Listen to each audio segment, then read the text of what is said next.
Last night, this article came out and I felt immediately validated because I've been saying that Eric Adams was going to switch to be a Republican because if you didn't know, he was a Republican before and then became a Democrat and he's just going home.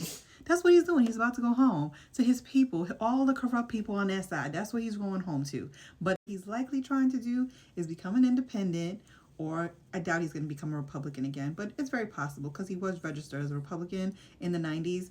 But what I think he's going to do is try to become an independent, which is what Michael Bloomberg did, but also run on the Republican line. And all he needs to do is win a Wilson Pakula certificate to simultaneously compete on the Republican line.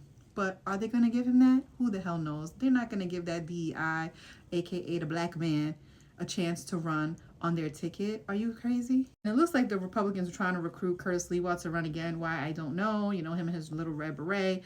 They wanted him to be the guy. But they could easily switch to Eric Adams. But, you know, they would have to not be racist to do that.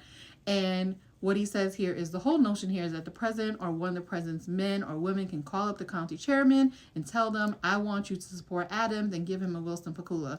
Obviously, they all would do it. They're not going to say no. So this comes down to Trump. Does Trump want Eric Adams to be the Republican nominee or not?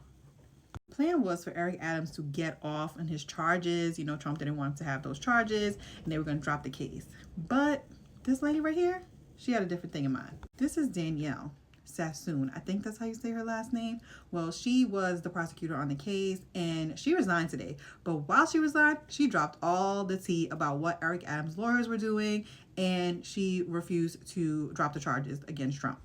Danielle's resignation letter, she says, I attended a meeting on January 31st with Mr. Bovee, Adams' counsel, and members of my office. Adams' attorneys repeatedly urged what amounted to a quid pro quo, indicating that Adams would be in a position to assist with the department's enforcement priorities only if the indictment were dismissed. That's crazy. Then Mr. Bovee responds back, who was her boss, and says that was your job here and the job of the AUSAs assigned to the case. You have all violated your oaths by failing to do it. In no valid sense do you uphold the Constitution by disobeying direct orders, implementing a policy of a duly elected president, and romanticizing that behavior does a disservice to the nature of this work and the public's perception of our efforts. So what he's saying is that Trump ordered this. He is now a fucking dictator, and you don't have a right to disobey your boss. But Danielle said, I don't give a damn. And so we're going to see what's going to happen from here. But Eric Adams, I think you're still about to be prosecuted, bruh. So you shouldn't get too excited. And yeah.